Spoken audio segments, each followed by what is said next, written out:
Yo, you already know who it is. I'm on asharenu. We back in here once again. Hopefully everybody is good. We're gonna get straight into it.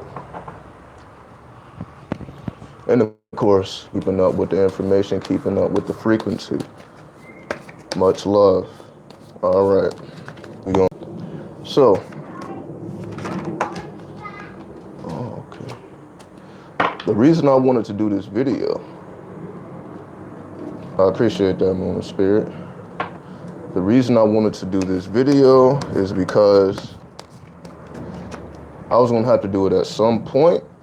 I just didn't necessarily know at what time I wanted to do it. I wanted to correctly process everything, we can say. I wanted to properly process everything that occurred. What's up, Brianna? I wanted to properly process everything before I actually spoke about it. So it's been a couple weeks now. So I'm like, all right, I think it's time to, at least let it be known what was going on. What did I gain from the experience? You know what I mean? So let's, just switch the narrative instead of talking about how crazy it was or how bad it was or how much of a messed up situation it was. What did I gain from it? Were there any positive aspects that came out of it, or was it just a terrible experience? And I'll definitely start off saying that at this point, it's hard for me to even think about the negative, the negative things that may have happened out there. It's hard for me to even think about it because the positive things that happened were very, very profound. And I'll get into that a little bit later. But I'm going to take it step by step. So, let's start off with the question. Was there any type of spiritual or soulful, I should say, because we can go beyond the realm of spirit, so we're talking about the realm of the soul. Again, if you're not familiar with the soul, definitely check out my Emerald Tablets of Thought videos. We're reading it word from word, and we'll get right back to the Emerald Tablets of Thought. We'll probably get back to it Monday. On the weekend, everybody's schedule is different, so we'll hold off on the weekend, but we'll be right back with that on Monday. So, on the soul level, was there any soul expansion? Did the experience help to expand my soul on any level? The answer is yes. Why is the answer yes? And the only card that came up was the Hanged Man, right? So I guess it's just one card is coming up. So we see that this deals with water. We see this triangle here. When you see that downward pointing triangle, that represents feminine energy, or it represents water. You see that the Hanged Man is hanging over water. Over the water, there's a serpent in the water. He's also nailed by his hands and his foot, and his other foot is entangled by another serpent, and he's holding on to an upside down ankh, and you see that there's emanations from the sun. So very, very, very symbolic card here. Because I also wanted to further talk about that. Let me see if y'all can see that.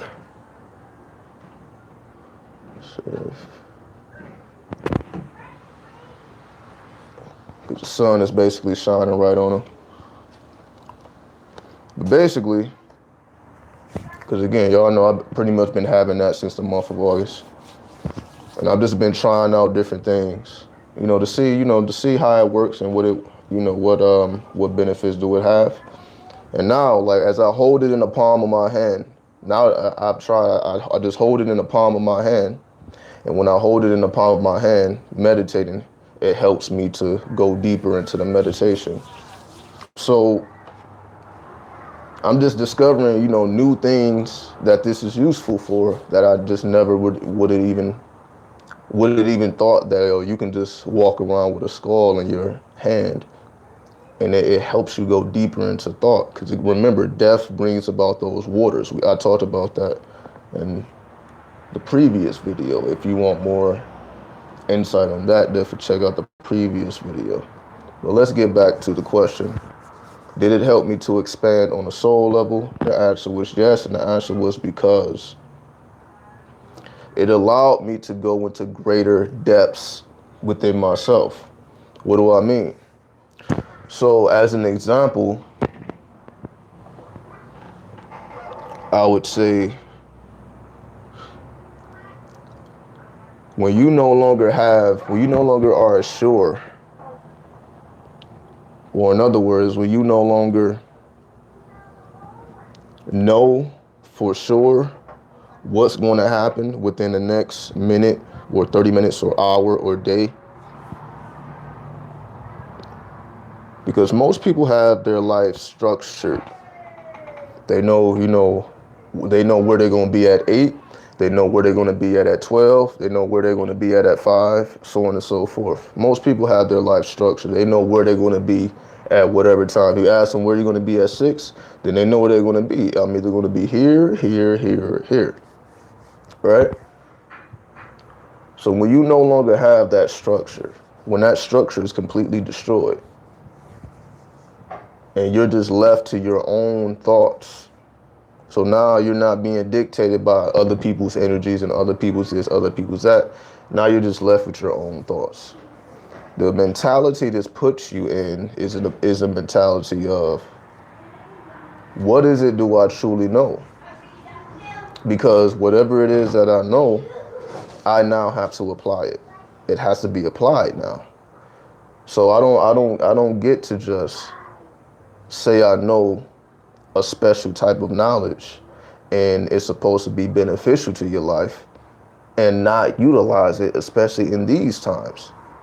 Like, this is the best time, like, all right, well, if you know what this does this and this does that, and you can move this here and move this here. Basically, I'm just saying, if you have any type of spiritual techniques that help you tap into the infinite, this will be the time to use them, right? When you are no longer on a schedule for whatever reason, for whatever reason that you may not even be conscious of, things may have happened where your life got leveled. Your life was leveled. So the only thing you're left with is you and your own thoughts. So when it's just you and your own thoughts, you start to ponder upon, what is it that I really know? And how useful is this information that I say that I know? So what is it that I know, and how useful is it? Is this going to actually be able to help me in real time? Well, the only way to answer that question is to put it into action. So this gave me time to explore. Like, I literally went through my whole transformation. You know what I mean? Like, I'm looking up old teachers. I'm looking up, teachings that I may have been familiar with in the earlier parts of my journey. I'm literally going through my whole path. Just hitting certain things that may stand out to me now. Like, what is it that I really truly know? So I'm going through my whole timeline, essentially. And I picked out a couple teachings that remained true. There was a lot of stuff that faded away, but there was a couple things that were still relevant. I'm like, okay, well, let me see how useful these couple things are. I'm going through all these things. The only things that's really standing out to me, just a couple things here. Some things I may have picked up. All right, let me try these breathing techniques. Let me try these mantras. Pretty much the things that I talk about all the time, right? Let me try this out. Let me try this out. Let me try this out. To see if it's actually useful in this particular situation, right? So after practice, On a daily basis, after daily practice, going from not having anything on my mind to keeping my mind filled with a mantra or affirmation or a number or a sequence, whatever it may have been for that particular day. But going from just not having nothing on my mind and just being open to suggestions, essentially. The difference between being open to suggestion and the difference between projecting out from inside or within. I learned the difference. So, of course, all of the things that I was trying, all of the techniques that I was putting into play actually was giving me results. So I was getting results. Now before, I may have tried it maybe one time just to see if it worked. So if I got a little inkling of results and I'm like, okay, this works, let me move on to the next thing. Because when you're operating in a structured time, you only can give certain things a certain amount of time. You may only have 30 minutes to do this, write this down. Then you got to go off and do other things. So, when you're in that life, you may have, okay, this worked, but you're moving so fast, trying to get so much done that that works, but you didn't necessarily dedicate a lot of study into the workings of these techniques that works. You just know that it works. You tested it out, it works, but then you move on to the next thing because time is moving at a rapid pace. So all of those things that I pinpointed that worked for me, I just took it all in. All right, let me figure out a way how to put all this into action. So of course, through trial and error, eventually, I would say, even though I was in a very high frequency vibration, because you're not comfortable in those positions where you pretty much have to sleep with one eye open. So you don't really get to just completely relax like you would if you were, in your own household. So it's a whole different type of energy. Because like somebody could potentially just invade your space. So you have to be a little bit more conscious or cautious when you're doing things. Like you just have it's an extra sense. Your senses are heightened because of the environment that you are in. Essentially, you adapt and you adjust to your circumstances. So you have to have a heightened sense of awareness, when you're out amongst, the wildlife, right? The people, the places, and the things. So, back to the question. Was I able to expand on a soul level? Absolutely. Through trial and error. Through not doing the techniques purposely. So purposely, or I'm not going to dedicate my mind to anything today on purpose, just to study how things happen around me, right? Versus I'm going to place specific thoughts in my mind for however long, however many days, however many hours. Then I'm going to observe what happens now. So I'm purposely not keeping anything on my mind versus purposely keeping things on my mind. Then again, another day it may be a number. Another day it might be this, that, whatever it may have been. And I was able to notice a difference through days and days and days and days and weeks and weeks and weeks of study. I was able, I would say the most profound moments I had conducting that experiment, the most profound moments I've had is when I've had something in my mind versus when I didn't have anything on my mind. So those big moments that stood out to me, that essentially you say, yo, this is a synchronistic moment or this is a miraculous moment. Those moments that stand out to me definitely was when I had things inside my mind versus when I didn't have things. So to answer that question, did it help me to expand on a soul level? Which is expanded by following your heart. I was following my heart. I'm like, let me put this wisdom that I've dedicated so much of my life to at this point. I put all this time into these studies. Now let me actually, at this point, of course, I've done these things before, but this is a recent update. Let me update my software. Let me make sure that I'm current. Let me make sure that I can keep up with the times. Let me make sure that, my hardware is still, strong enough to bear all of the happenings of the world in today's times. Let me make sure that I can properly have an influence. So, did it help me to expand on the soul level? Absolutely. Through trial and error. Just having the mindset of the scientist, thinking like a scientist at all times, right? Thinking like a scientist at all times. So when things happen, I'm already zoned into it. So even before something like synchronicity happens, the things that we would consider synchronistic moments, like I'm already tuned in. So when it actually appears, now I'm already looking at it for what it is, as opposed to I just come into the awareness. Oh, this is a synchronistic moment. No, like I saw the synchronicity building and forming around me. So when everything came together, it's like I was observing the whole thing build. So when I actually stepped into it, I was already aware. I was already predicting my steps, being ahead in thought. So hopefully that makes sense. Now let's look at it from a different perspective. What about my communications? What about, did it help you? Did it help open up your psychic communications? Did it enhance your psychic abilities? Clairvoyance, clairaudience. Like, did it actually enhance some type of ability?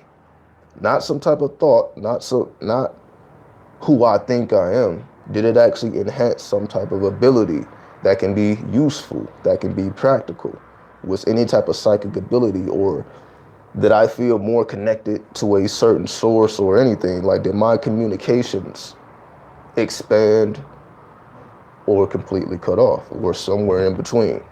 What was up with the communications? And the answer to that question was, or is, the communications were heightened to such a degree it was hard for me to keep up. What do I mean? For example, let's just say I would have to be, let's just say I may have to rest 1 hour here, then move for another 3 hours. Then I may rest here, do this. So it wasn't really a continuous time of sleep. It's take a rest right here, get up, keep going, take a rest here, get up, keep going, take a rest here, get up, keep going. It's a process like that. So because I was running or existing in hyperspace, as I call it, I just call it hyperspace. So any type of fast life, any type of lifestyle where you're literally doing different things every single day, just call it the fast life. The hyper speed, the hyperspace, existing in hyperspace, right? Hyperspace. He's making the humanly sacrifice to spark that flame in his soul. So he's sacrificing his human vessel, his physical senses, his human needs.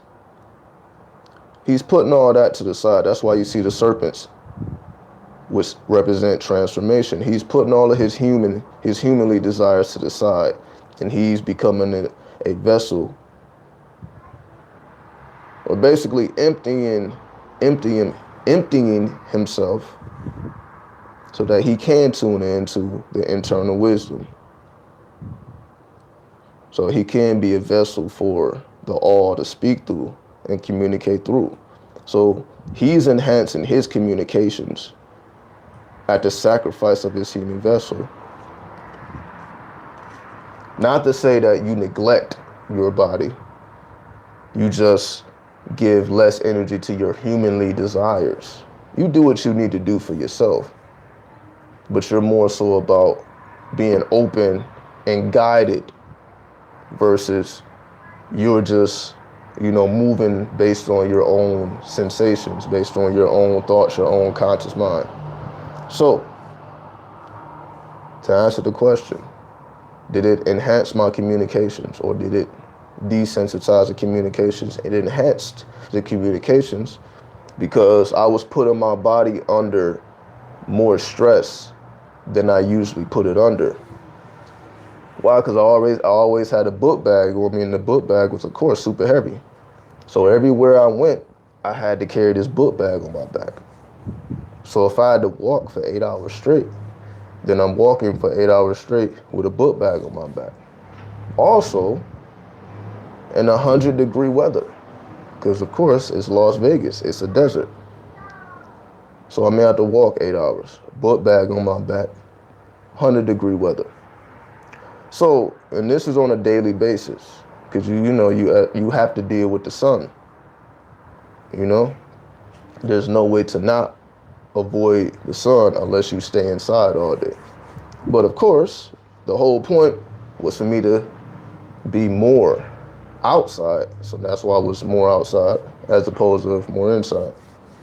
So because I was more outside, so that's the first thing, because I was outside more, because I was exposed to more sunlight, because I was subjecting myself to more pressure, the communications was enhanced to the point where I was getting results rapidly, right? So for example, I may place a thought in my mind and I would be able to see the results like within maybe 20, 30 minutes. Within 20, 30 minutes, I'm seeing the influence whatever I place in my mind has. For example, I'll give you an example. So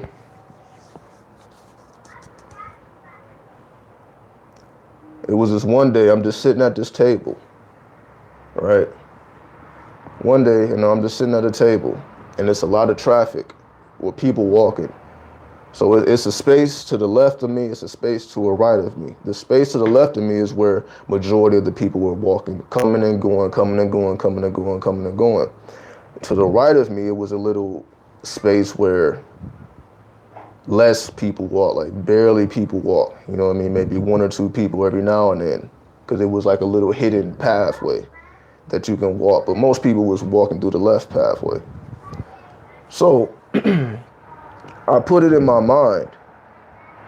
I'm like, somebody's going to stand in that right pathway and they're going to literally like stand there so long that I have to notice them.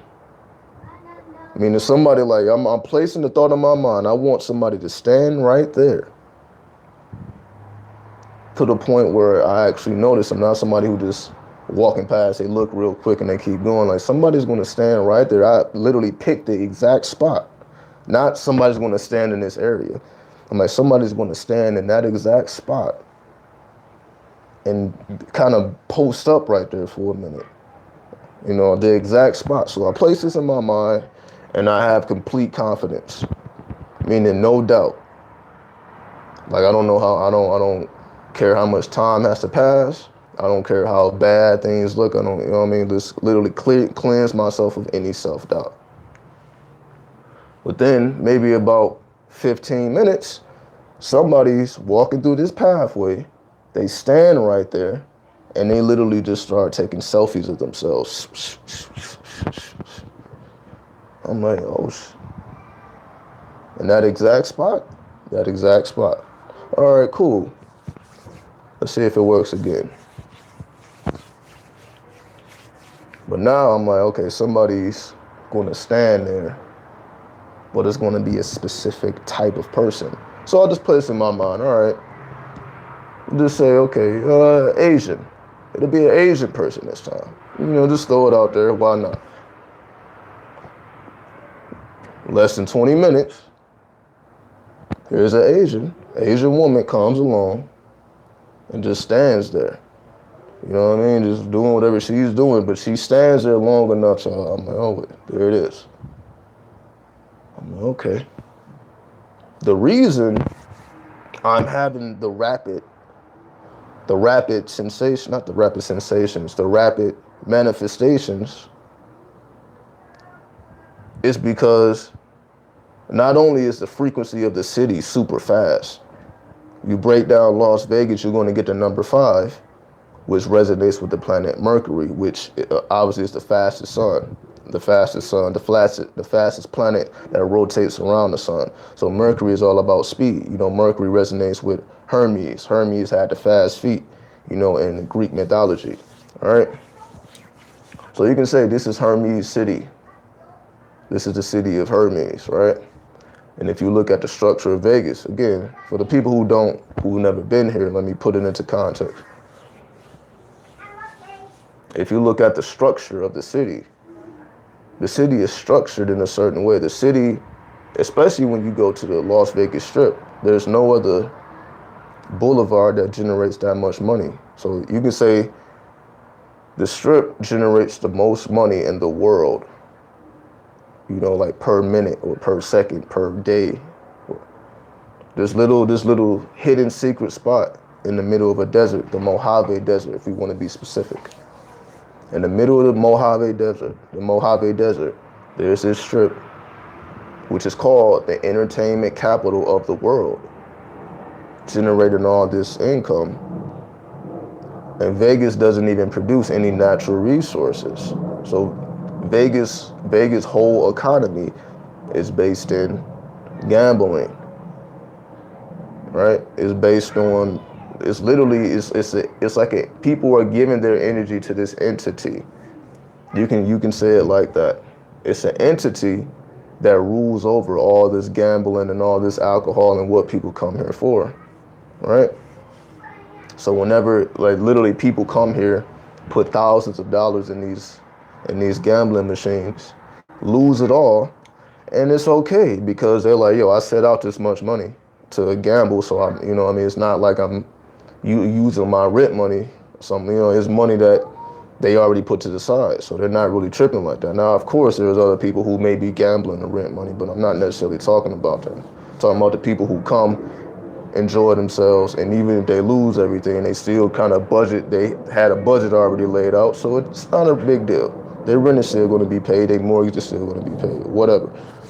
So they're not necessarily pulling from other resources. They made a certain, they had an offering. They came to the city with an offering. So if you really look at it, it's like people come to this city with an offering, with gifts for the spirit. So instead of having a bunch of statues and putting a bunch of fruits and vegetables under the statues, they have a bunch of money and they put their money in the machines.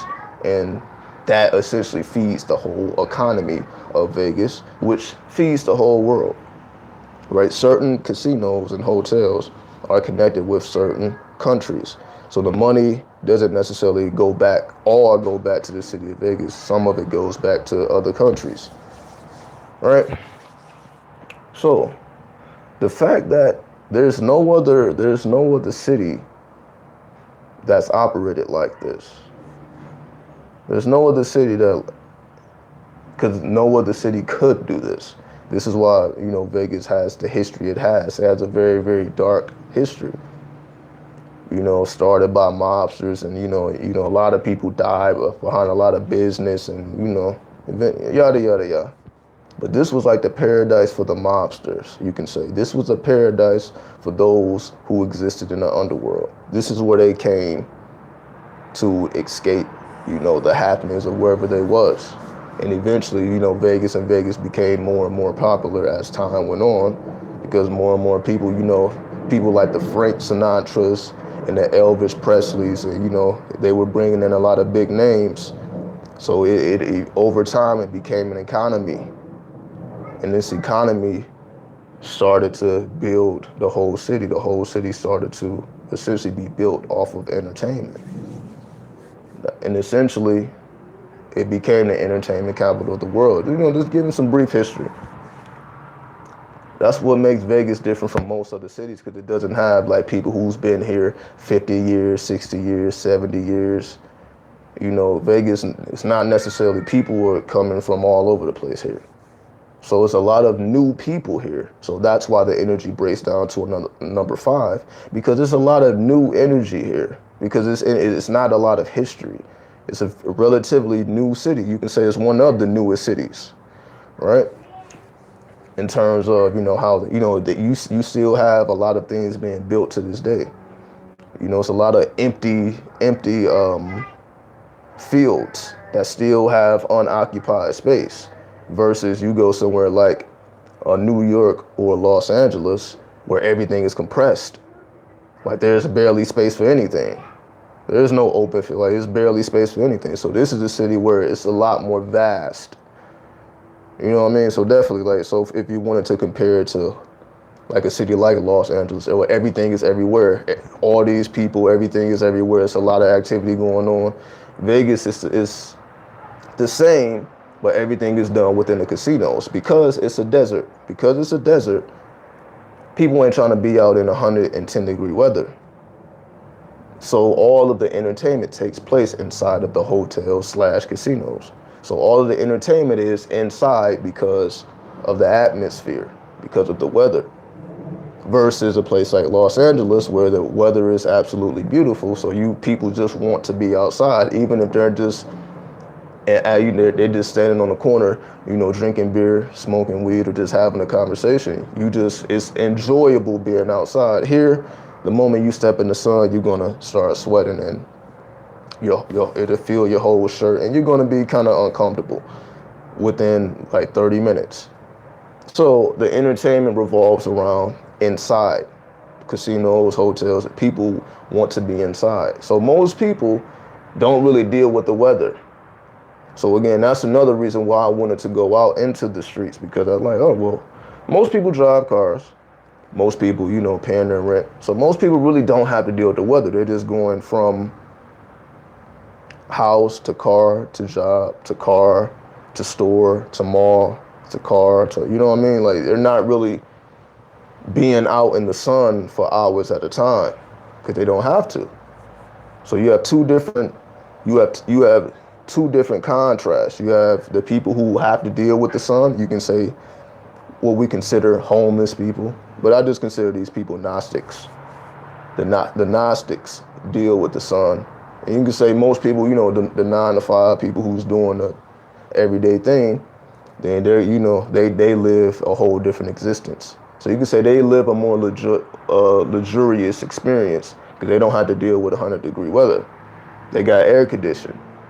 The Gnostics don't really have no air conditioning, you know, unless you may go to a library or something, but you really don't have no air conditioning. So you got to deal with the weather. So you got to find shade. You have to, you know, be under a tree somewhere until nightfall. Once the sun goes down, then it's you can do whatever you want. That's why it's all about the nightlife. Once the sun goes down, then that's when everything happens. That's why Vegas is like that. Vegas is known for the nightlife, because people can't really come outside in the daytime because it'd be too hot. So once the sun goes down, that's why people's going to feel the strip, and people's going to feel these entertainment places, because you couldn't really do anything in the daytime. What are you going to do? It's super hot. So to answer that question, was my communications enhanced? Absolutely, because I was subjected to, again, just the natural sunlight, being outside, being exposed to those negative ions, being exposed to the photosynthesis and the sunlight, you know, having an effect on the body, yada, yada, yada, yada. So I was generating or converting, I would say, not even generating, because energy can't be generated or destroyed, just converted. So I would say, because I was subjecting myself to all of that, I was converting a lot more energy at a more rapid pace. It was more conversion going on. Therefore, when I placed thoughts in my mind, I had more energy to pull from. I was able to give more energy to these thoughts. Therefore, I had a greater influence over my reality. Another question is, what about your discipline, right? You in the streets. It's either gonna, when you in the streets, it's either gonna break your discipline or it's gonna build your discipline, right? Just depending on, where your mind is. So what happened to me? Did it break my discipline or did it help me to build discipline? Well, because you're outside, you don't get a chance to slip. In other words, the sun is coming up about like 6:30, 7 o'clock in the morning. The sun is up and it's beaming on you. All right. So let's just say, you're laying down. Then 6:30, you feel the sun is super hot. It's going to wake you up out of your sleep. You're not sleeping through that. You're not sleeping through it. So you waking up every morning 6:37 because the sun is up, and the sun forces you to constantly be in motion. Because if you just allow the sun to beam on you, it's like a laser beam. See, the sun in California is like a energy that's just glazing over your body real gracefully. So the sun is just glazing over people's body gracefully. Vegas is like a laser beam. The sun is like a laser beam looking directly at you. So you can say the Los Angeles sun is like a feminine sun, like a dancing flame. And the Las Vegas sun is just strictly masculine, like this laser beam that's looking at you. So as soon as you feel that sun, you gotta wake up, you gotta get up, you gotta start moving. It's another reason why Vegas breaks down to number 5. It keeps you in motion, especially when you're on the east side. The east side is basically where the strip is and where all the entertainment is. Especially when you go to the east side, there's barely anywhere to sit. You know what I mean? You got police everywhere. They don't want you loitering, so they don't want you. You have to constantly, if you're not moving, then they're going to make you move, essentially. So it's like you have to constantly be moving. There's, like, if you go to the strip, there's barely anywhere to sit. Like, unless you're in the food court somewhere, it's not really, like, unless you I believe you got to be at the New York hotel. They have like seating areas because, if you go to New York, they have like 24/7 places where you can sit down in New York. So they got specific places where it don't matter what time of the day you can come, you can sit down. And Vegas, however, is all about you need to be in motion. Remember, it's Hermes City. Hermes is the feet, right? You got to always be in motion. So let's say you got the New York casino, hotel. That's about it. Everywhere else, there is nowhere to sit. You have to be constantly in motion. So the discipline that was built up came from when you are exposing yourself to the natural elements. You can't really go against that. I'm like, yeah, I could have been stubborn and like, I'm not getting up to 8 o'clock. I'm not getting up to 9 o'clock. But then when I get up, my body is full of sweat. So what are you gonna do? Now you wake up in sweaty clothes and you sweaty everywhere.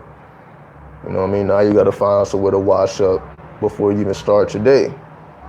Which you're doing anyway, but you just wouldn't be sweaty because once you feel that sun, all right, 6:30, the sun is coming up. It ain't in full blaze yet, but it's coming up, so it's giving me the indication, all right, I gotta keep it moving, so let me gather my stuff together, all right, let me hit this gas station, you know what I mean, let me freshen myself up, you know what I mean, let me start my day, whatever the plan may have been for the day. But if I start at 9 or 10 or whatever, it's like I'm waking up full of sweat. And I learned very quickly that's not the way to go. So it's like I have to stay on this schedule. Like I have to be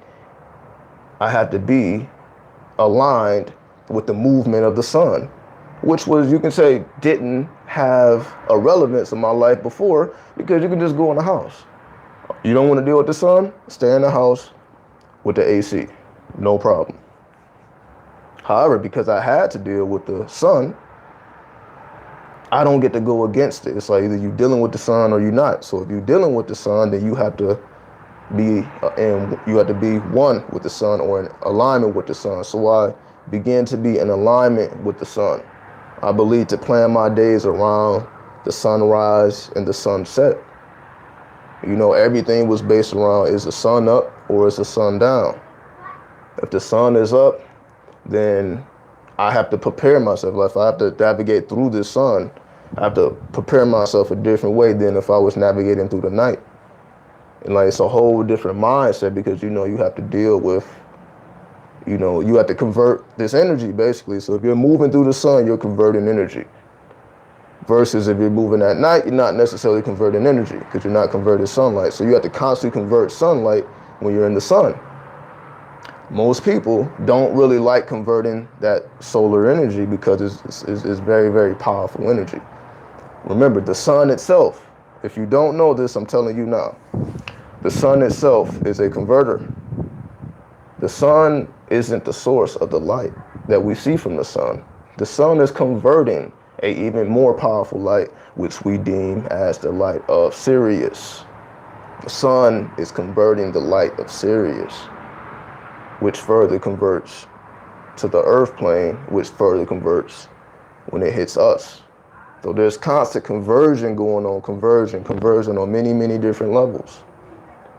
So because I was exposing myself to the sun, once again, I was converting higher frequencies of energy, which allowed me to put my thoughts on things, and I would see them same day within, 20, 30 minutes.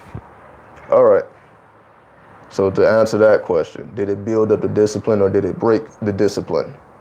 Right? It helped me build the discipline because I had to be in alignment with the sun. So I started to pay more attention to the stars. I was seeing like shooting stars and everything. Because I was more alignment with the sun, I started to pay more attention to the stars. Most of the time,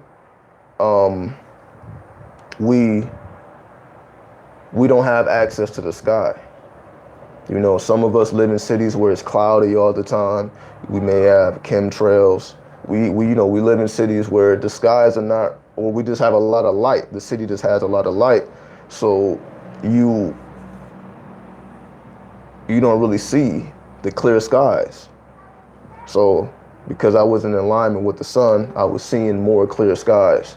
And I started to tune more into the stars. So I started to pay attention, okay, what stars am I around? So it got me on my astrology game on a level to where I wasn't before. Now I'm like in real time astrology because I want to know what stars I'm under. I want to see what shapes make what. I want to see the constellations because now I'm sleeping under the stars now, literally. I'm literally sleeping under the stars. So I have no choice but to pay attention to the stars as well as be in alignment with the sun. Like I literally have to do this. Like, why not? You sleeping under the stars. Why not enjoy the show? Why not? Okay, let me see the personality of these constellations, the personalities of these stars. Oh, I'm under Scorpio. Oh, I'm under Libra. I'm under Taurus. Like, you know what I mean? Like, and does that celestial energy have an effect on the physical environment around me?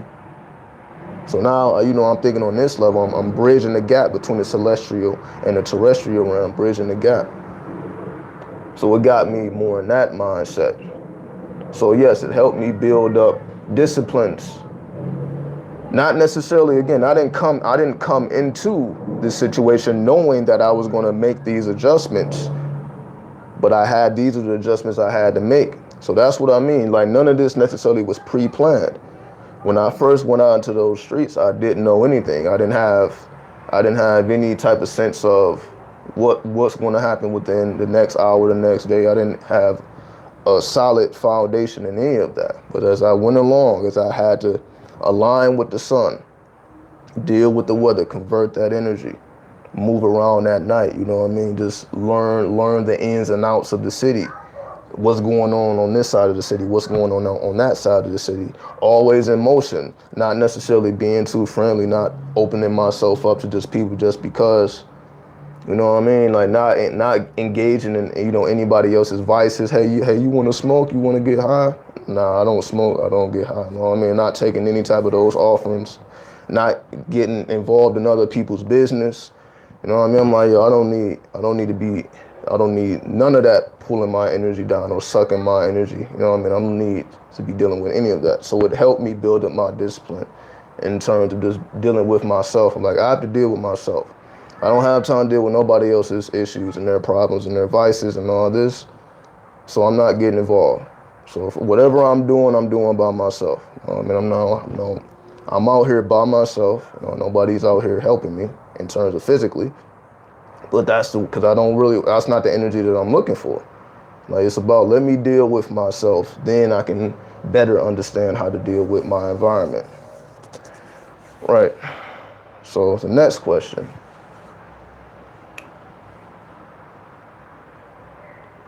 Did it help enhance any of the dreams? Because we talk a lot about dreams, right? We talk a lot about dreams, astral travel, getting it into deeper states of consciousness, you know what I mean? Slowing down your thoughts.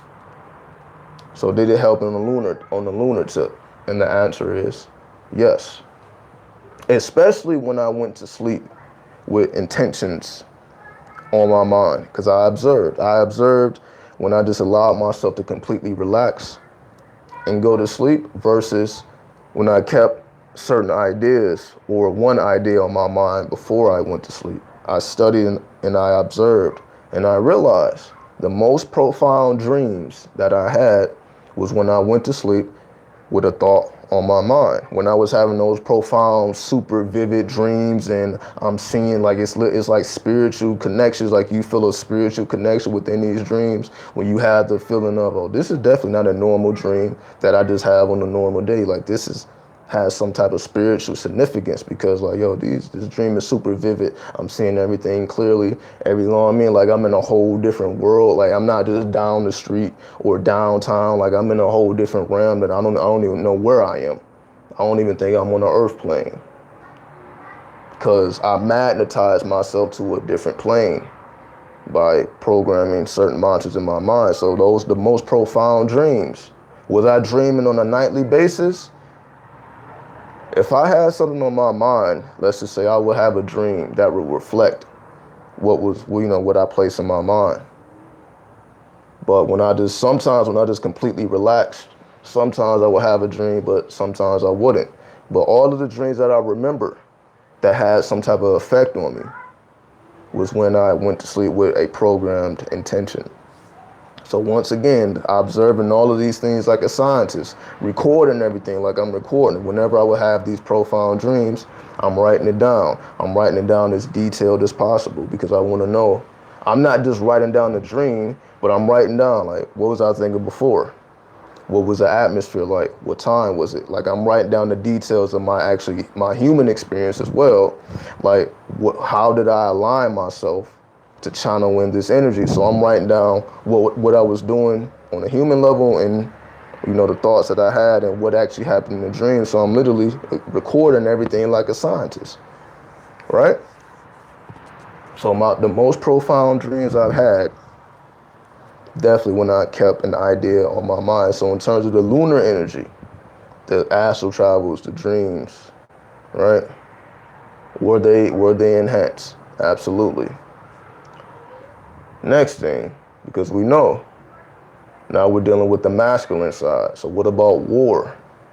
Essentially, how did you prepare yourself, to potentially have to deal with, if a situation ever occurred? You out there, you out in the open, somebody may try to take something from you. Somebody may try to physically harm you. You may get into it with somebody. You're not even necessarily thinking about that, whatever. So now, you have to be in war mode. You have to be in wartime, right? You have to be in wartime. So how did I prepare myself, or did I have to face any of those situations where I had to put my hands on somebody or do this or do that? What I noticed,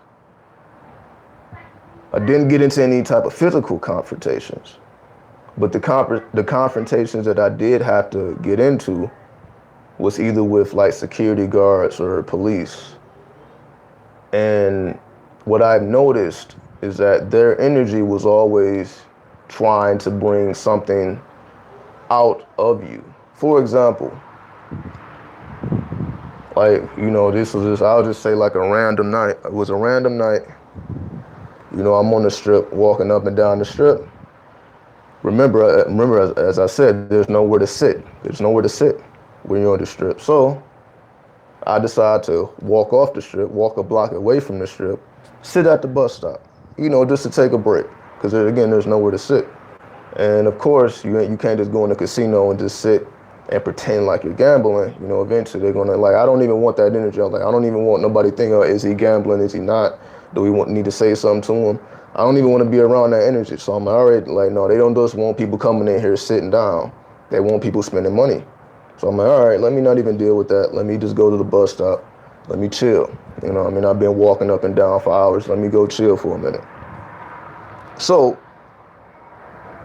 during the midst of me, you know, just taking a break, you know, people getting on and off the bus, on and off the bus, on and off the bus, on and off the bus. So eventually, a security guard comes, and he started asking me questions like, yo, I see you're not getting on the bus, you know, what's going on? I clearly say, like, it's nowhere to sit on the strip. Like, I'm just coming off the strip. You know, there's nowhere to sit, I'm just chilling. Then he was like, yo, are you a drug dealer? All right? Because obviously, I'm not looking like a homeless person. Like, I'm in the streets, but I don't look homeless. Like, you know what I mean? I know how to put myself together nice. So I don't look like I'm in a messed up position. Like, I look decent. Look like somebody who has their head on right. Or at least this is how in my mind, right? In my mind. So this is from a personal perspective. But they would insinuate things like that. Oh, you a drug dealer? You selling drugs here? They just could not believe that I'm just sitting here, resting. They're like, no, you ain't doing that. You gotta be selling drugs. You gotta be doing this. You gotta be doing that. You ain't just sitting here not breaking the law. That's not what you people do. They have that mentality, right?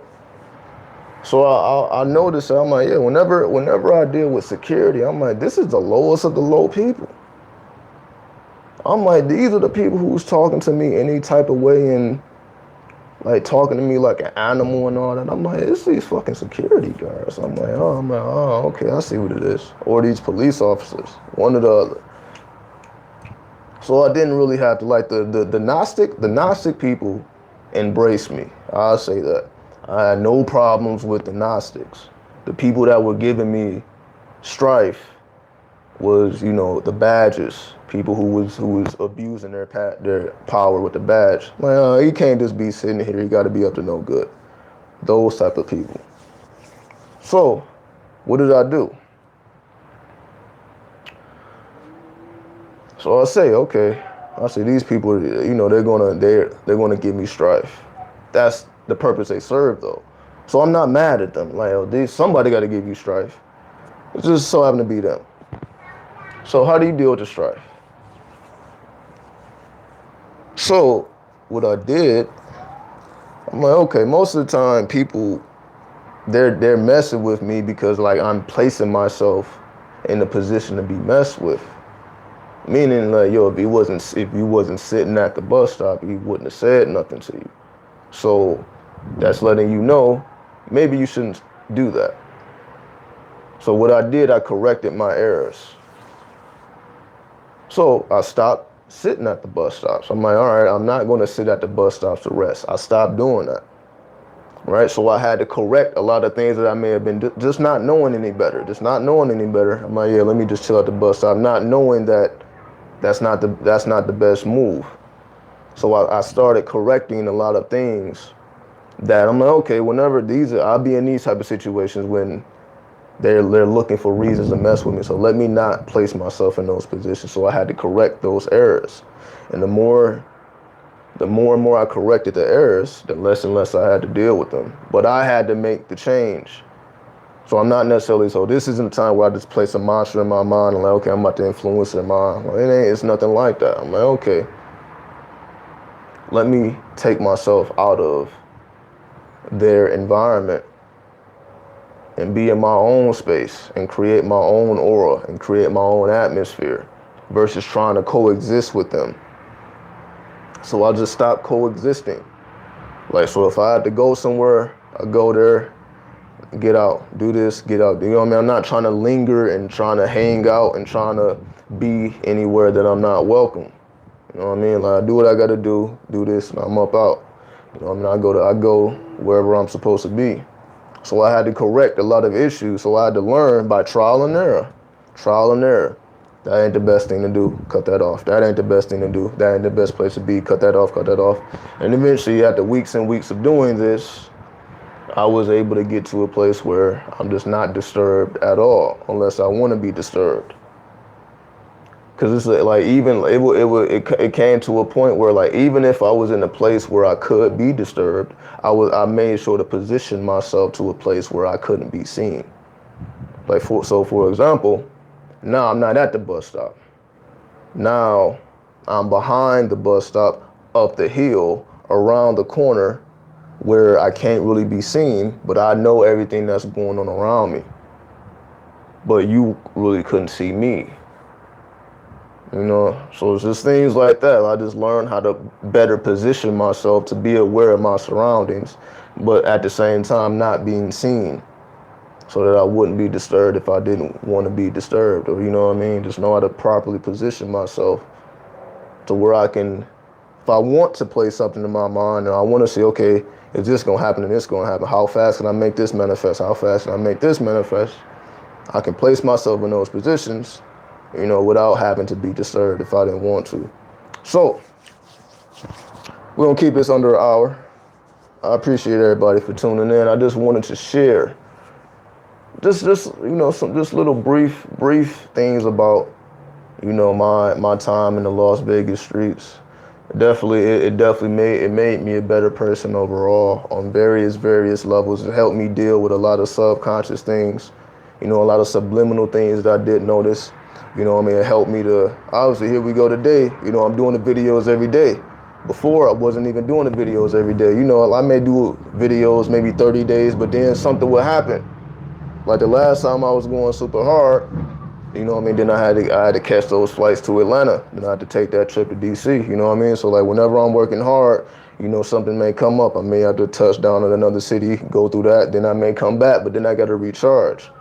You know what I mean? So it'd be, but I know like I got to navigate through it.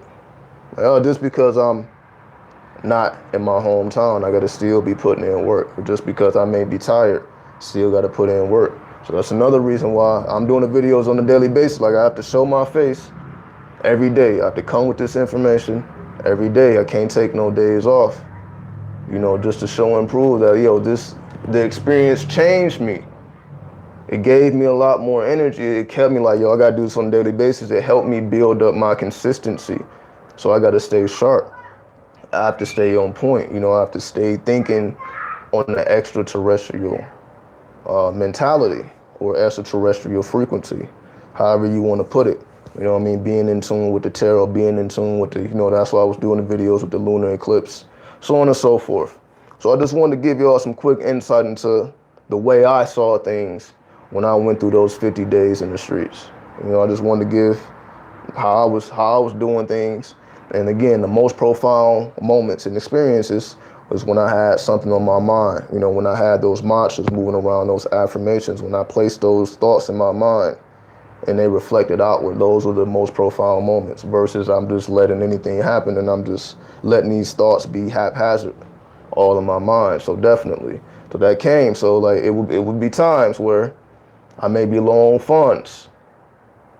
Then boom, the funds come back up. May not know what's going on.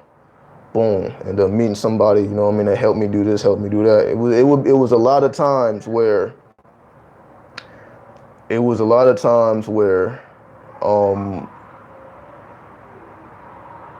where it's like I would kind of be down. I'd be like, man, I don't know how I'm gonna make it through this. You know, those type of sensations. I'm like, man, I don't know how I'm able to make it through this.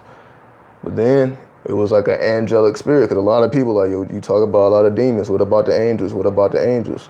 Well, it was an angelic spirit that came to me. And it was just a Las Vegas local, a Las Vegas person, right? And he just helped me understand the dynamics of Las Vegas because he was born here. So I was able to meet somebody who was born here, and we had a conversation, you know, just smoking a blunt. And it just helped me understand things that I wasn't aware of. You know, although I live here, I'm not from here, so I'm not going to know everything. I'm not really going to know the history. So it was a local person that helped fill in the dots, that gave me a broader perspective, and that allowed me to keep going when I was feeling a little bit down at the time. So it was because I had to face those emotions too. It was times where I'm like, man, I don't know how I'm gonna do this. I don't know what's going on. But every time those situations happen, you know, some type of angelic force came in, you know, help nurture me back to my confidence, and I was able to keep it pushing. All right. Okay. Coco was saying, how were you able to find a home and work? Well, I went out into the streets on purpose. See, I guess I didn't make that clear. So let me make this clear, and before we get out of here. This was an experiment. I didn't have to do it. Like this, I didn't. Was not a situation where I was just up against the wall and I didn't have no other choice, so I was just subjected to the streets. Didn't happen like that. Remember, the mind of a scientist. I never had to deal with it. I could have just stayed here doing what I'm doing now. But I want to do it for myself. So I placed myself in that position versus life happened. Then I had to face those. I made a conscious choice to deal with that. So it was never a matter of, it was just an unfortunate situation, you know, just to make that clear. Right, you know, to me, especially as men out here, I just feel like sometimes we have to challenge ourselves, you know, just to make sure that we are in shape, make sure that we're strong, make sure that we are able to deal with, you know, all of the things that all of the things that happen in life. All right. So, Jay Flowers asking, how are you able to manifest money while in the streets? It's just a simple matter of whenever I needed that, I placed a thought in my mind in the form of a mantra. I placed a thought in my mind in the form of a mantra, and it's really, I can't really explain it because obviously there's a lot that happens that we don't perceive with our eyes, right? So I can't say, okay, well, this happened, because it's a lot goes on that we don't see. So I placed a thought in my mind, and again, it's really, you can say it's miraculous, right? It was times, trust me, it was times where, you know, I was really down, trust me. You know, during those 50 days, it was days where I was really down. But then it just gradually started to lighten to the point where I levitated right out of the streets. So, again, I really can't explain the whole process because it's miraculous. It really can't be explained in the way we use our language. But the source was I placed it in my mind. So I wasn't necessarily saying like I need money. It was never really about the money. So let me make this last point. I knew that money was not the problem at all, right? My intention wasn't to necessarily go out there and manifest money, because money wasn't the issue. I'm like, there's certain things that I need to deal with within myself. And as I deal with these things on an internal level, my abundance, my natural abundance will increase as I deal with myself.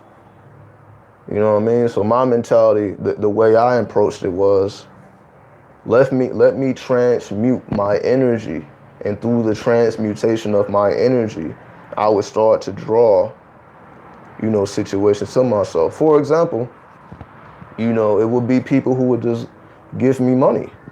I'm not even asking for it. There was people who would give me food. I'm not even asking for it. There was people who would give me like bus passes. Like, here, I got a bus pass. Here, you can get on the bus all day. Didn't even ask for it. right? Again, it's people who smoke weed. They just so happen to be walking past. Hey, you smoke here? You know what I mean?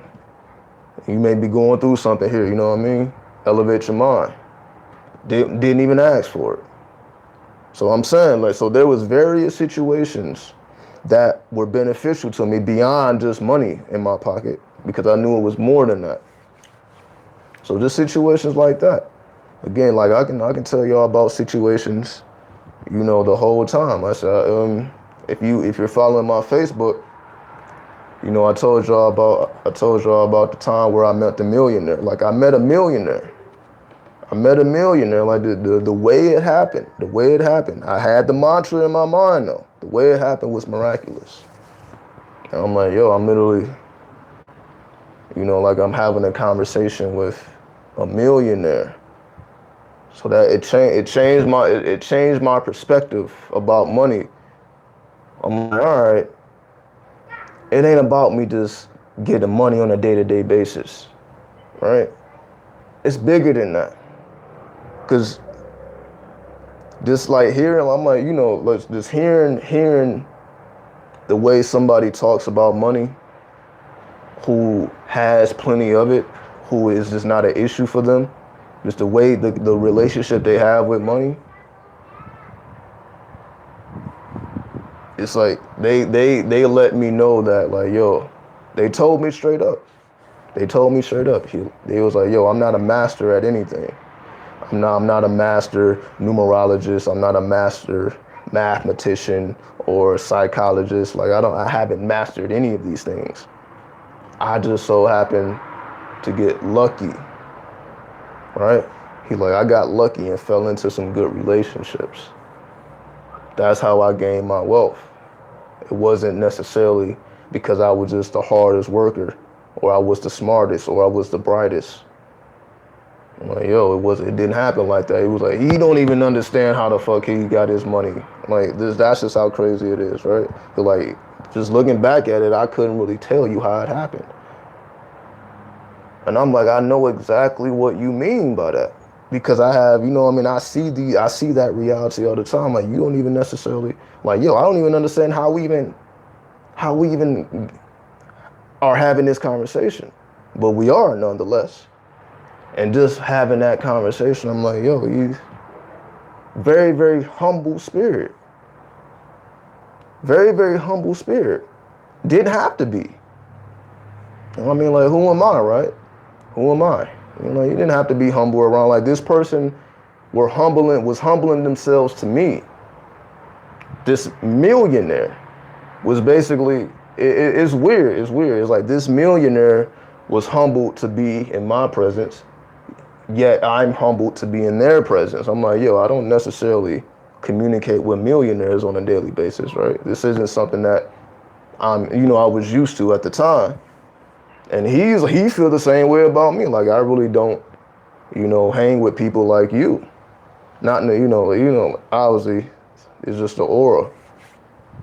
So, like, we humbled ourselves to each other, and the way that happened, I'm like, yo, I would have never expected it to be like that with a millionaire. Of course, you expect these people to be a little arrogant. You expect these people to, be talkers and they're talking about themselves and all that. Right, you would expect these people to be that way, but it's like, yo, I didn't get that vibe from that man at all. So, there you go. Hopefully, I gave y'all some insight. Definitely stream Brazil, absolutely stream Brazil all the way. You already know. All right. So I think that's it. I think I did it justice. I appreciate everybody for tuning in. Again, definitely. Check out the website, check out the links in the description. Remember, lastly, this was the card, the Hanged Man. That's the card that represents everything that was being spoken about. Oh, I got it upside down, sorry. All right. And this represents water. The Hanged Man represents water. Water, Scorpio, right? So, so this is just me working my, me being a Scorpio, just me bringing in all those waters, those deep waters, right? So there we go. So I'll be right back at y'all tomorrow. So definitely, stay tuned for the Emerald Types of Thought. No, it's a long read, but we're gonna get through it. We're gonna get through all the tablets of the Emerald tablets, and hopefully, that helps everybody to expand their perspective. And so till then, stay humble, stay wise, stay brilliant. Definitely Team Scorpio. So we out. I'll get at y'all a little bit later. Peace.